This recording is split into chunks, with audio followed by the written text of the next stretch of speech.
បើសិនជាអ្នកនរគ្នាមានឯកសារច្រើនពេកច្រើនពណ៌ហើយចង់ print សងខាងតោះយើងត្រូវពីរបៀប print ទាំងអស់គ្នាអូខេតោះអូខេពីខ្ញុំពូយ៉ា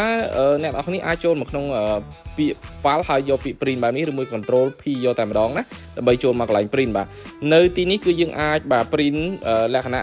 សងខាងបានដោយអ្នកនរគ្នាយកពាក្យបាទ print on board slide នេះបាទហើយនៅកន្លែងនេះបាទគឺយើងអាចកំណត់បាទចំនួន page ដែលយើងចង់ print ណាឧទាហរណ៍ថាយើងបាទចង់ print តែ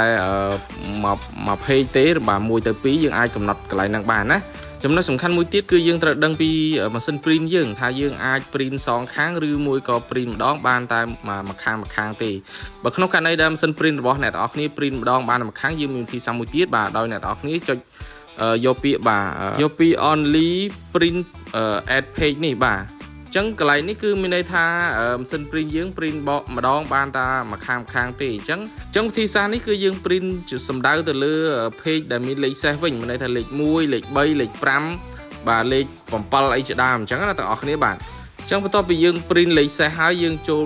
លេខគូម្ដងដែលយើងយកពាក្យបាទ only page ខាងក្រោមនេះ event page នេះ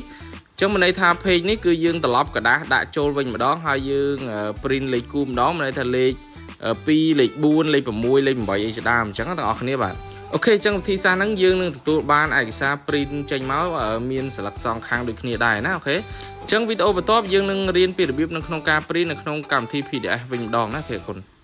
តោះយើងបន្តមេរៀនយើងដែលយើងអាច print បាទសងខាងនៅក្នុងកម្មវិធី PDF វិញម្ដងអូខេតោះ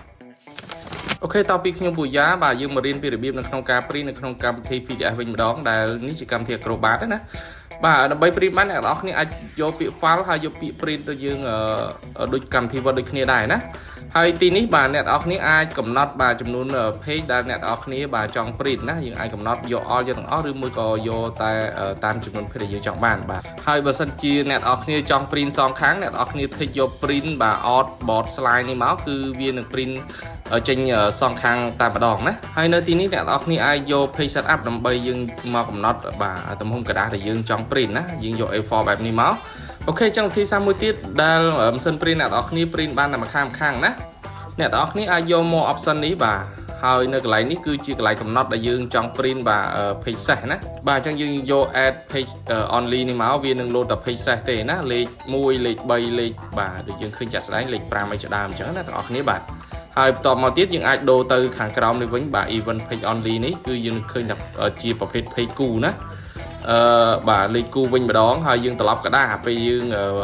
print បន្ទាប់ពីលេខសេសហើយណាបាទយើងនឹងទទួលបានបាទឯកសារយើងសងខាងតែម្ដងណាបងប្អូនគ្នាបាទអូខេពីខ្ញុំពូយ៉ាអ្នកទាំងអស់គ្នាកុំភ្លេច follow សម្រាប់វីដេអូថ្មីបន្តបន្ថែមទៀតបើមានសំណួរអាចសាកសួរនៅ comment ខាងក្រោមអរគុណ